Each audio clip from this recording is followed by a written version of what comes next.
മനുഷ്യൻ ഒരു സാമൂഹ്യ ജീവിയാണ്. ഒരു പ്രശ്നം വരുമ്പോൾ അതിന് ഇരയാക്കപ്പെടുന്നവരെ സഹായിക്കാനുള്ള വെമ്പൽ മനുഷ്യ സഹജമാണ്.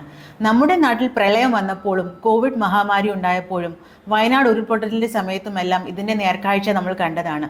ഇത്തരത്തിലുള്ള സന്നദ്ധ സേവന പ്രവർത്തനങ്ങൾ നടത്തുന്നതിന് വലിയ തോതിൽ പണം ആവശ്യമാണ്. അതുകൊണ്ട് തന്നെ കൃത്യമായ ഒരു ലീഗൽ അറേഞ്ച്മെന്റ് വഴി ഒരു ചാരിറ്റബിൾ പേർപ്പസ് മുന്നിൽ കണ്ട് ഇതിനു വേണ്ടി ഒരു സ്ഥാപനം രൂപപ്പെടുത്തുക എന്നത് അത്യാവശ്യമാണ്. നമ്മുടെ നാട്ടിൽ 3 വിവിധ നിയമങ്ങൾ വഴി ഒരു NGO ഉണ്ടാക്കാൻ സാധിക്കും. ഒന്ന്, ഇന്ത്യൻ ട്രസ്റ്റ് ആക്ട് അനുസരിച്ച് ഒരു ട്രസ്റ്റ് ഫോം ചെയ്യുക എന്നതാണ്. അതല്ലെങ്കിൽ സൊസൈറ്റീസ് ആക്ട് അനുസരിച്ച് ഒരു സൊസൈറ്റി ഫോം ചെയ്യാം. അതുമല്ലെങ്കിൽ കമ്പനീസ് ആക്ട് അനുസരിച്ച് ഒരു കമ്പനി ഇതിനു വേണ്ടി ഫോം ചെയ്യാം. ട്രസ്റ്റ് എന്നത് ഏറ്റവും എളുപ്പത്തിൽ തുടങ്ങാവുന്ന ഒരു NGO മോഡലാണ്. ഇന്ത്യൻ ട്രസ്റ്റ് ആക്ട് 1882 പ്രകാരം ഒരു ഫൗണ്ടർ ആൻഡ് ട്രസ്റ്റി ചേർന്ന് മിനിമം 2 പേരോ അതിലധികമോ ആളുകൾ ചേർന്ന് ഒരു ട്രസ്റ്റ് ഡീഡ് തയ്യാറാക്കി സബ് രജിസ്ട്രാർ ഓഫീസിൽ രജിസ്റ്റർ ചെയ്യാം. ട്രസ്റ്റിന്റെ ഉദ്ദേശം അനുസരിച്ച് ചാരിറ്റബിൾ ട്രസ്റ്റ് എന്നോ റിലീജിയസ് ട്രസ്റ്റ് എന്നോ തീരുമാനിക്കാം. ആരൊക്കെയാണോ അതിന്റെ അഭ്യുദയകാംക്ഷികൾ എന്നതനുസരിച്ച് പ്രൈവറ്റ് ട്രസ്റ്റ് എന്നോ പബ്ലിക് ട്രസ്റ്റ് എന്നോ തരംതിരിക്കാം.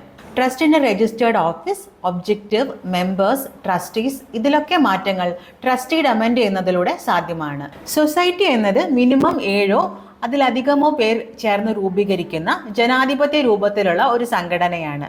പ്രസിഡന്റ്, സെക്രട്ടറി, ട്രഷറർ എന്നിവരടങ്ങുന്ന ഒരു മാനേജ്മെന്റ് കമ്മിറ്റിയാണ് ഇതിനെ നിയന്ത്രിക്കുന്നത്. വിദ്യാഭ്യാസ, സാംസ്കാരിക, സാമൂഹ്യക്ഷേമ സംഘടനകൾ, സംസ്ഥാന തലത്തിൽ അല്ലെങ്കിൽ മൾട്ടി ഡിസ്ട്രിക്ട് പ്രവർത്തനങ്ങൾ നടത്തുന്നവർ, കൂട്ടായ്മയായി പ്രവർത്തിക്കാൻ ആഗ്രഹിക്കുന്നവർ ഇവർക്കൊക്കെയാണ് സൊസൈറ്റി കൂടുതൽ യോജിക്കുന്നത്. സൊസൈറ്റി ജനാധിപത്യ രീതിയിൽ പ്രവർത്തിക്കുന്ന ഒരു സംഘടനയാണ്. അതുകൊണ്ട് തന്നെ സമൂഹത്തിൽ കൂടുതൽ വിശ്വാസ്യത ഉണ്ടാക്കാനും സർക്കാർ ഗ്രാന്റുകൾ, CSR ഫണ്ടിംഗ് ഇവയൊക്കെ ലഭിക്കാനും സൊസൈറ്റി നല്ലൊരു ഓപ്ഷനാണ്. അടുത്തതായി സെക്ഷൻ 8 കമ്പനിയാണ്.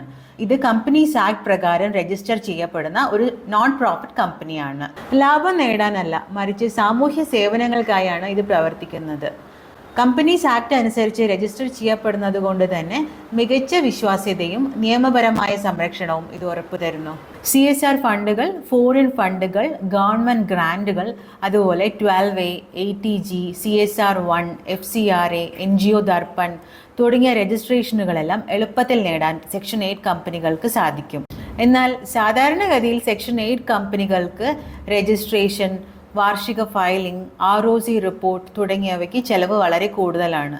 If your vision is small, a trust is enough. If your mission is collective, go for a society. But if your goal is national impact, CSR and institutional credibility, always choose a Section 8 company.